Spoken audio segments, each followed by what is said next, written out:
इस video series में हम इलेक्ट्रिकल में पूछे गए पिछले साल के 20 से 25 साल के जितने भी क्वेश्चंस हैं उनका एनालिसिस करेंगे। यानी कि हर क्वेश्चन में सिर्फ फॉर्मूला वाइज ना सोल्व करते हुए उसके पीछे की कॉन्सेप्ट स्टोरी की हम बात करेंगे।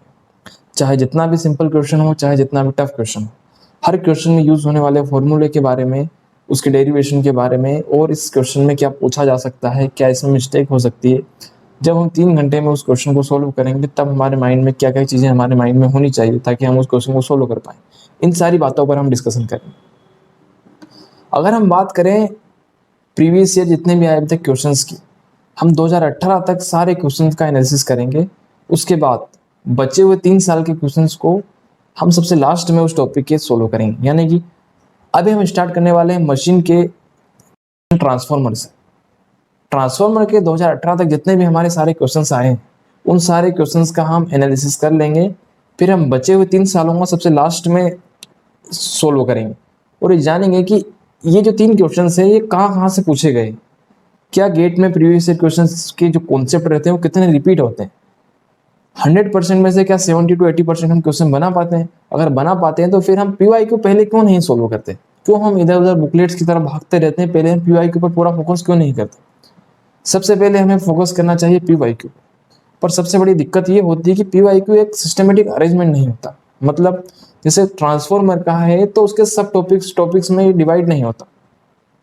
अगर हमें ट्रांसफॉर्मर के सारे क्वेश्चंस ऐसे टॉपिक वाइज डिवाइडेड मिल जाए प्रीवियस ईयर, इस टॉपिक से इतने क्वेश्चन पूछे गए हैं, इस टॉपिक से इतने क्वेश्चंस, तो हम बड़ी आसानी से एक टॉपिक को प्रिपेयर कर सकते हैं और जान सकते हैं कि और इसमें क्या क्या पूछा जा सकता है। लेकिन अभी हमारे पास प्रॉब्लम ये है कि हम जब ईयर वाइज सारे क्वेश्चन का सॉल्यूशन करते हैं तो हम उस टॉपिक को प्रिपेयर नहीं कर पाते और एक कैटेगरी वाइज हमारे माइंड में चीज़ें डिवाइड नहीं हो पाती।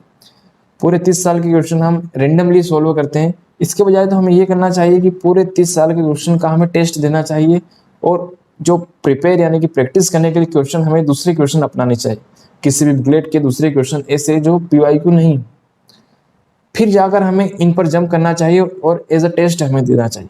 लेकिन टेस्ट देने के बाद इन सारे क्वेश्चन का जो एनालिसिस है वो सबसे ज़रूरी पॉइंट होता है। आपने कितने अटेम्प्ट किए, कितने नहीं किए, ये एक अलग बात है, लेकिन आपने जो क्वेश्चंस किए हैं कम से कम उनका एनालिसिस एक बहुत बेहतर तरीके से होना चाहिए, ताकि जो कॉन्सेप्ट आपने एक क्वेश्चन से सीख लिया उसके लिए आप 10 क्वेश्चन ना अटेम्प्ट करते हुए एक क्वेश्चन में ही सारे और बाकी उसके इर्द गिर्द घूमने वाले सारे कॉन्सेप्ट आप कवर कर पाए। तो हमने सबसे पहले प्रीवियस ईयर क्वेश्चंस मशीन के टॉपिक ट्रांसफॉर्मर से शुरुआत की है। ट्रांसफॉर्मर में मैंने ट्रांसफॉर्मर को अलग अलग सब टॉपिक्स में डिवाइड कर दिया है, जैसे magnetic circuit, ideal transformer, multi winding transformer, basic of transformer और रेफरिंग ऑफ सर्किट। ये सारी चीज़ें मैंने मॉड्यूल 1 में रखी है। इसके बाद पूरे ट्रांसफॉर्मर को हमने मॉड्यूल 3 में डिवाइड किया गया है। 3 मॉड्यूल्स में, यानी कि पहले मॉड्यूल में सारे बेसिक ऑफ ट्रांसफॉर्मर यानी कि जो बेसिक प्रिंसिपल ऑफ ट्रांसफॉर्मर पर बेस्ड जितने भी सारे क्वेश्चंस आए हैं उन्हें मॉड्यूल 1 में रखा है। मॉड्यूल 2 में वोल्टेज रेगुलेशन, एफिशिएंसी, लॉसेस, ये सारी चीज़ें मॉड्यूल 2 में रहेंगी। मॉड्यूल 3 में ऑटो ट्रांसफॉर्मर, 3 फेज ट्रांसफॉर्मर और जो मिसलेनियस टॉपिक जैसे harmonics in transformer, parallel operation, ये सारे हमने मॉड्यूल 3 में रखे।